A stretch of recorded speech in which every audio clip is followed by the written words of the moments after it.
Olá, tudo bem? Como é que você está? Bem-vindo a mais um Mente e Coração. Vamos para o papo dessa semana?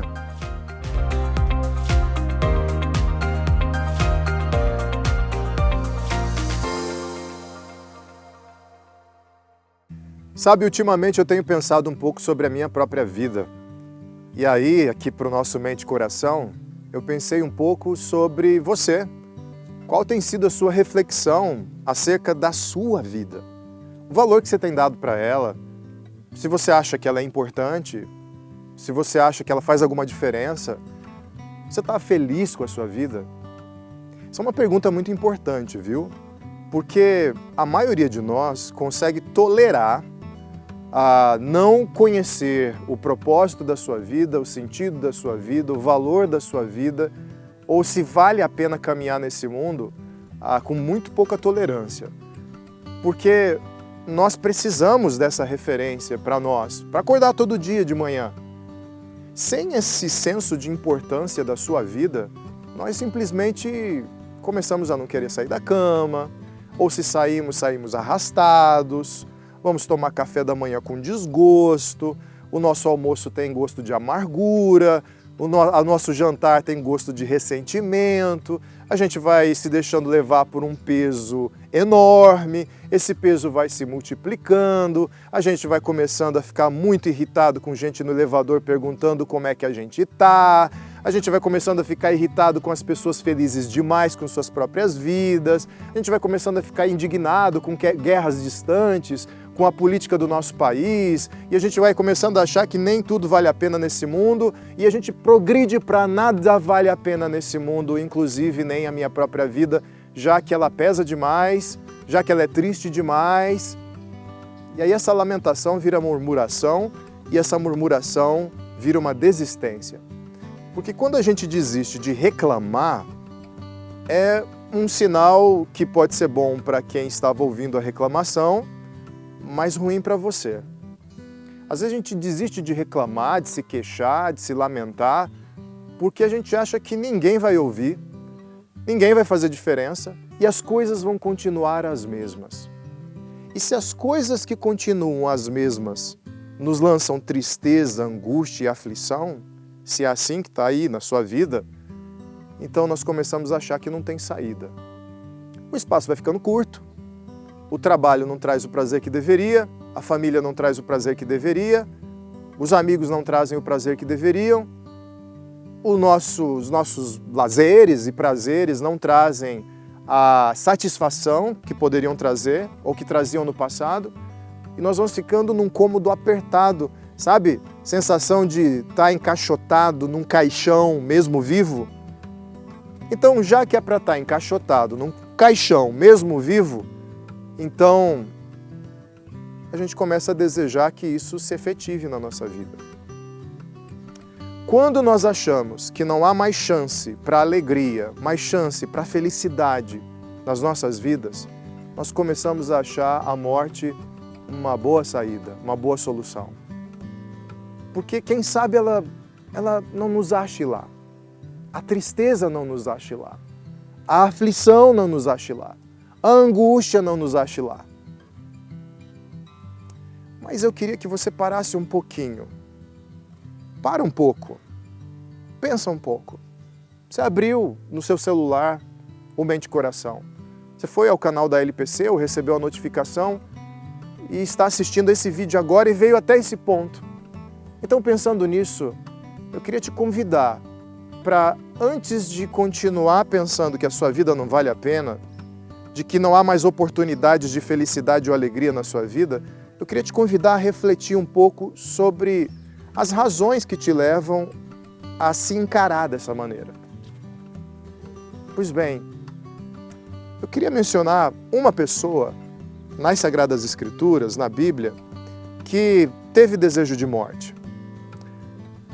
Essa pessoa de hoje se chama Jonas.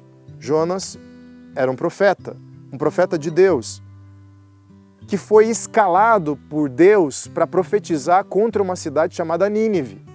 E ele resistia a profetizar contra Nínive, porque Nínive era uma cidade que trouxe muito sofrimento para o povo de Deus.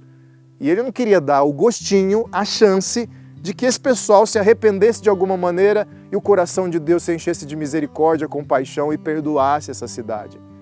Então ele resistiu o quanto pôde.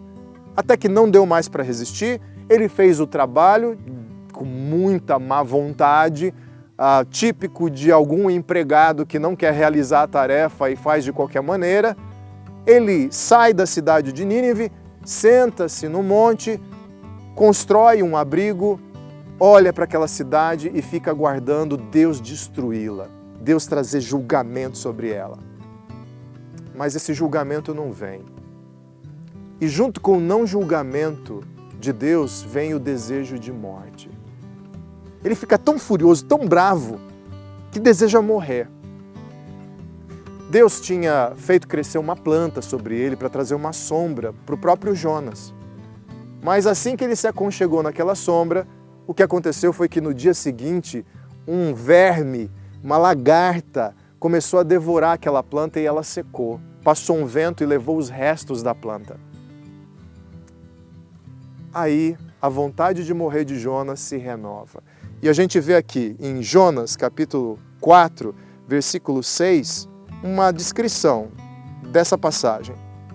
Então o Senhor Deus fez crescer uma planta sobre Jonas, para dar sombra à sua cabeça e livrá-lo do calor, o que deu grande alegria a Jonas. Mas na madrugada do dia seguinte, Deus mandou uma lagarta atacar a planta e ela secou-se. Ao nascer do sol, Deus trouxe um vento oriental muito quente, e o sol bateu na cabeça de Jonas a ponto dele quase desmaiar. Com isso ele desejou morrer e disse: "Para mim seria melhor morrer do que viver." Agora, presta atenção na resposta de Deus para Jonas. Mas Deus disse a Jonas: "Você tem alguma razão para estar tão furioso por causa da planta?" Respondeu ele: "Sim, tenho. Malcriado. E estou furioso a ponto de querer morrer." Acho que talvez Jonas foi um dos primeiros a utilizar a expressão "eu vou morrer de raiva."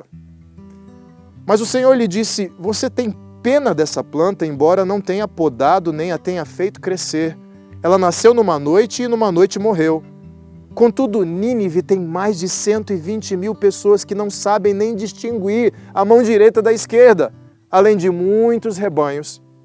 Não deveria eu ter pena dessa grande cidade?" Olha, nas próximas semanas nós vamos conversar um pouquinho sobre as causas que nos levam a desejar a morte. Eu já desejei a morte. Eu já desejei em momentos da minha vida não estar mais aqui, não pisar mais aqui nesse mundo. E um dos primeiros motivos que a gente vê nas Sagradas Escrituras sobre o desejo de morte é quando nós nos sentimos extremamente furiosos porque o mundo não nos favorece. O mundo parece favorecer a todo mundo, menos a nós. Nós ficamos indignados, nós ficamos revoltados. Eu queria que você percebesse um detalhe. Esse Jonas não estava nem aí se a cidade de Nínive ia ser destruída ou não. Mas ele ficou muito incomodado quando um conforto dele foi tirado. Quando a planta secou e morreu, quando ele ficou sob um sol escaldante na cabeça. Às vezes, nós podemos desejar a morte porque achamos que os outros têm vida demais e nós temos vida de menos. E essa comparação nos faz furiosos, indignados, revoltados. Talvez você seja aquela pessoa que está olhando assim para Brasília, por exemplo, revoltado com políticos corruptos, chateadíssimo por terem alguns deles mansões, uma conta bancária vultuosa, terem carros modernos e caros, e você talvez esteja aí dirigindo um carro remendado, talvez você esteja aí passando por dificuldades financeiras e está crescendo dentro de você uma indignação tão grande, mas tão grande, de que outras pessoas que talvez mereçam menos que você, dinheiro, conforto, algum tipo de prazer, algum tipo de satisfação, talvez essas emoções estejam tomando conta de você de tal maneira que você queira desistir. E você pode reparar nisso quando há sorrisos demais ao seu redor. Já passou por isso? Eu já passei. Gente rindo demais ao redor. Gente comemorando demais ao redor. Gente celebrando demais ao redor.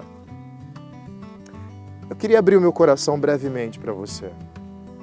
Antes de conhecer Jesus, na adolescência, eu estava numa baita de uma crise existencial. Eu não sabia para que servia a minha vida, eu não sabia por que eu estava nessa terra, tudo parecia sem sentido. E sabe do que eu tinha mais raiva?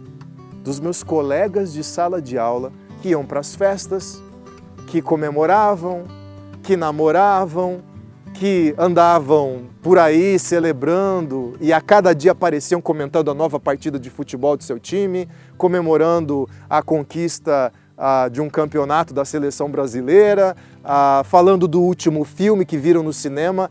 E eu me lembro daquele Sauro sentado na carteira, olhando tamanha alegria ao redor e pensando amargamente: tolos, não sabem que todos nós vamos parar debaixo da terra.